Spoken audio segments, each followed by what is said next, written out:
26º domingo do tempo comum, ano A, Capela da PUC de São Paulo. Os cobradores de impostos e as prostitutas vos precederão no reino do céu. Evangelho segundo Mateus. Neste domingo, Jesus segue falando sobre o reino de Deus e narra a parábola dos 2 filhos. Ao convite do pai para ir trabalhar na vinha, o primeiro filho responde impulsivamente: "Não, eu não vou." Mas depois arrepende-se e vai. Ao contrário do segundo filho, que responde imediatamente: "Sim, sim, pai", mas na realidade não vai. A obediência não consiste em dizer sim ou não, mas sempre em agir, em realizar o reino de Deus, em praticar o bem. Com este simples exemplo, Jesus quer superar uma religião entendida apenas como prática exterior e habitual, sem atitudes concretas, uma religiosidade superficial, apenas ritual, sem o amor ao próximo. Os representantes desta religiosidade de fachada, que Jesus desaprova, eram os chefes dos sacerdotes e os anciãos do povo, que, segundo a advertência do Senhor, no reino de Deus serão precedidos por publicanos e prostitutas. Jesus lhes diz: "Os publicanos e as prostitutas vos precederão no reino de Deus." Esta afirmação não deve levar a pensar que fazem bem aqueles que não seguem os mandamentos de Deus. Não, este não é o ensinamento de Jesus.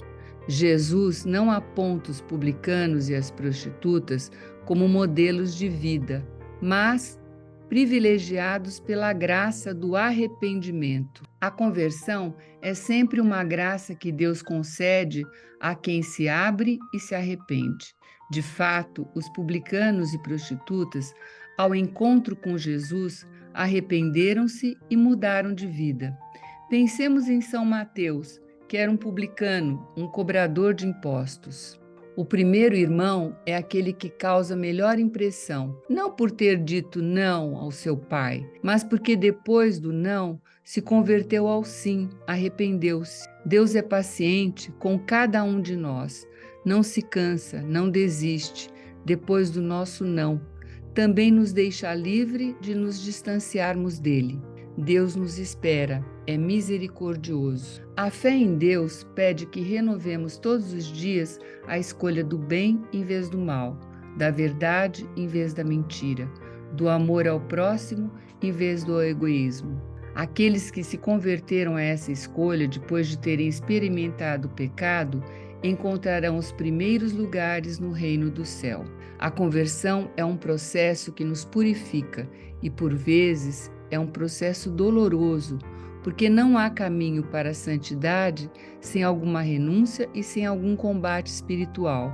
Lutar pelo bem para não cair em tentação e fazer o que podemos para chegar a viver na paz e na alegria das bem-aventuranças. O Evangelho de hoje põe em questão a forma de viver a vida cristã, que não é feita de sonhos e belas aspirações, mas de compromissos concretos a fim de nos abrirmos cada vez mais à vontade de Deus e ao amor pelos irmãos. Que Maria Santíssima nos ajude a ser dóceis à ação do Espírito Santo, que desfaz a dureza dos nossos corações e os predispõe ao arrependimento.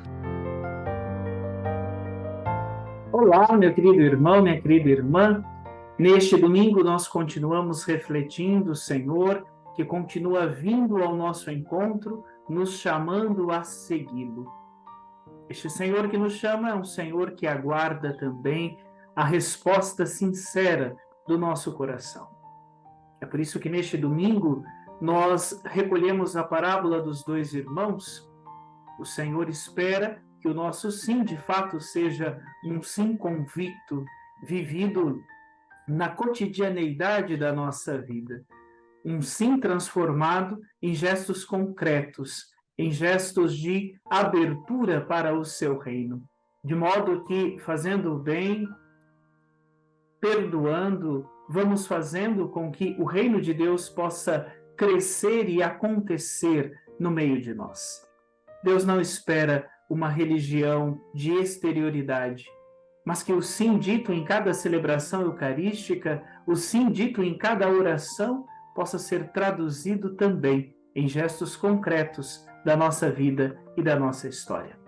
Para isso, meus irmãos e irmãs, Deus espera sempre que estejamos ao lado dele. Não importa as inúmeras situações que dissemos não ao Senhor. Importa antes o nosso arrependimento, a nossa mudança de vida. Peçamos então ao Senhor que neste domingo Ele nos ajude a respondermos com sinceridade o nosso sim, e que assim sigamos construindo o reino de Deus. O Senhor esteja convosco, Ele está no meio de nós. Desça sobre você, sobre a sua família, a bênção do Deus Todo-Poderoso, o Deus que é Pai, é Filho e Espírito Santo. Amém. Um santo e abençoado domingo a todos vocês.